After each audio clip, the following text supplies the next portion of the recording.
Do you remember what it was like when you were a kid in the car, in the back seat of the car with your friends or with your family, and the car would take a turn and all of your weight would shift to one side of the car? And maybe if you were just an annoying little brother, much like I was, as the car would turn, you would put your body weight into your older sibling or your younger sibling, you'd press them up against the window, right? If the car turned right, you'd shift your body weight to the left. If the car went left, you'd go to the right and just press the person up against the door and up against the window. Paul is known for using all sorts of illustrations in his writings. In fact, if you were to read through his writings through the Bible, you'd see he talks about the Christian life in terms of the military, right? He says, put on the full armor of God. He talks about it in terms of agriculture. Whatever a man sows, he shall reap. And today, in the passage we read, he seems to be talking about the Christian life in terms of an athlete or athletics. He says, man, press on towards the prize. Get the prize. Just as an athlete would press on. Right? I read this passage and I get the idea, I get the concept of an athlete. I think of the Olympics who's, man, the finish line, the finish ribbon, it's right there and she's just reaching forward to get the prize. When the Philippians would read this text that we read today, no doubt they would get the idea, the picture in their mind of a chariot race. A chariot was a type of wagon with essentially two wheels and a small board that they would stand on. And they'd have to balance on that board every turn, shifting their weight to stay balanced. Every nerve, every muscle in unison, just keeping the balance.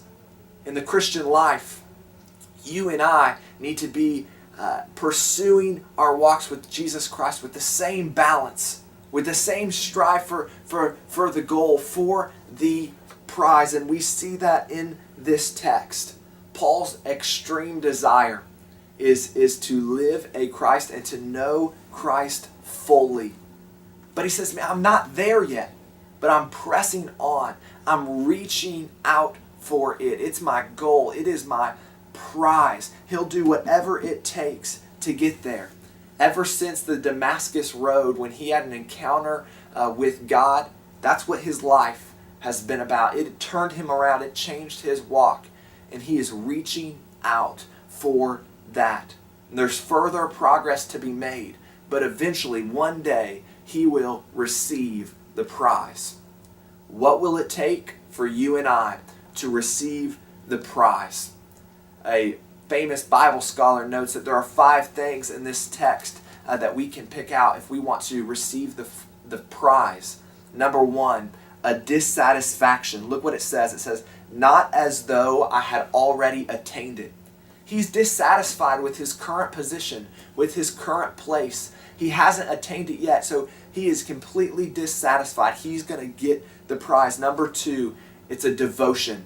One thing. That's what it says. One thing. I press on for one thing I do. He is devoted to this one thing, this Christian walk. Number 3, we need to have a direction. A direction. Forget what's behind. He says, forgetting what's behind and reaching forward to what's ahead. Our direction as Christians is forward. Number 4, he has a determination. He says, I press on. You get this picture of to press something is to continually add pressure over and over. You press something. He is determined to get the prize. And number 5, we're going to need a discipline. He says, living by that same standard. There's a standard to which we live. Just like athletes, there are rules of the game. Christians, right? There's a standard of Jesus Christ, and we're pressing on for that. Your challenge today, my challenge today, is to live like this. To be like the charioteer whose every muscle, every nerve is tense. It's leaning in as we walk the Christian life and as we reach forward to gain the prize of Jesus Christ.